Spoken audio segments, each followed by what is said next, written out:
तो ये है एंगल्स इन ऑल्टरनेट सेगमेंट का प्रूफ। ये क्वेश्चन थ्योरम, ये थ्योरम अगर एज सच नहीं आती तो हो सकता है क्वेश्चन फॉर्म में आ जाए। ठीक है, तो इस क्वेश्चन को हमें कैसे करना है, इसमें कहा गया है एंगल मेड बाय, पहले तो ये थ्योरम है क्या, तो इसमें है angle made by tangent and chord. A B chord है और उसी पॉइंट ए पर हमने एक कॉर्ड बनाई, एक टेंजेंट बनाई है, let me say P Q, point of contact A है। तो कहते हैं जो एंगल बना है ए बी और पी क्यू में, that is equal to angle made by chord. अब यही कॉर्ड एक एंगल बनाएगी, क्योंकि मैंने ये वाली सेगमेंट ली है ना, बिकॉज देखो ये वाला पोर्शन इसमें आ रहा है, तो इसके ऑपोजिट सेगमेंट में जो एंगल है, मतलब मेरा कहने का पूरा पर्पस है कि एंगल बी ए क्यू जो है वो एंगल ए सी बी के इक्वल होगा। This is what angles in alternate segment says. ठीक है, अब इसको प्रूव करते हैं। अब इसको प्रूव करेंगे तो उसके लिए हम क्या करेंगे, सबसे पहले तो कंस्ट्रक्शन करनी है हमने, जिसमें हम लिखेंगे जॉइन ओ ए। आपने रेडियस को और टेंजेंट को पॉइंट ऑफ कांटेक्ट, रेडियस के टेंजेंट के पॉइंट ऑफ कांटेक्ट को हमने ज्वाइन कर दिया। ठीक है, अब इसके बाद because we know radius is perpendicular to tangent at point of contact, perpendicular to tangent at point of contact, तो इसलिए मेरा angle O A Q will be equal to 90 degree. ये जो हमारा एंगल है वो 90 डिग्री। ठीक हो गया, तो ये complete angle O A Q 90 है। तो इसमें थोड़ा सा मैं सपोज कर लेती हूँ, बहुत इजी हो जाएगा प्रूव करना।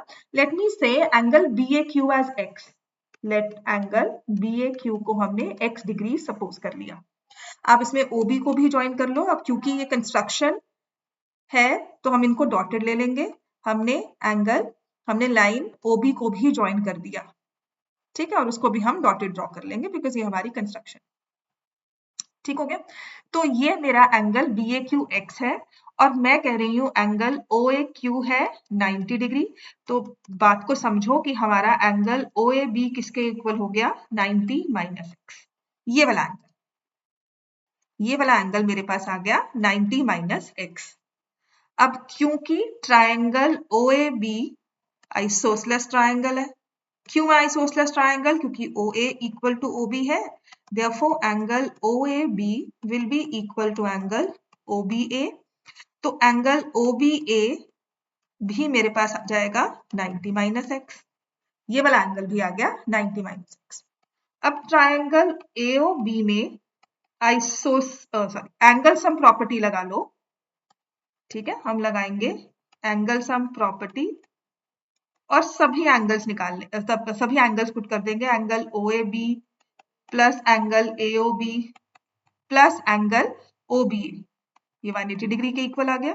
तो हमने वैल्यूज निकाली है ना दोनों की, देखो OAB भी हमने लिखा है 90 माइनस एक्स, AOB हमारे पास नहीं है लेकिन OBA भी है 90 माइनस एक्स, और ये हो गया 180 डिग्री। तो ये 90 प्लस 90 180 होता है ना, तो इसके साथ कैंसिल हो गया। तो मेरे पास आता है angle AOB minus 2x equals to 0, और यहां से इसका मतलब है angle AOB is equal to 2x। अब बात को समझो, मैं इस एंगल को कह रही हूं 2x। अब ये है एंगल एट द सेंटर।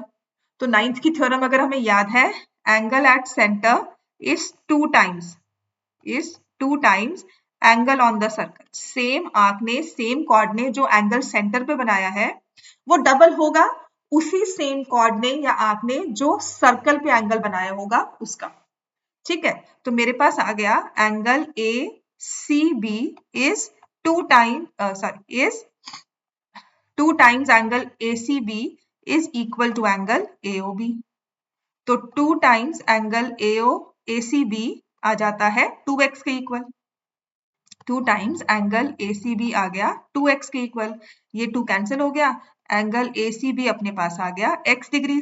हम एंगल BAQ को भी x लेकर स्टार्ट किया था काम हमने, कि हमारा ये एंगल x है और ये भी हमने x प्रूव कर दिया। तो इसका मतलब angle BAQ is equal to angle ACB, which we say angle made by chord and tangent at the point of contact is equal to angle made by the chord in the opposite segment। ठीक है, और इसको बोलते हैं angles in alternate.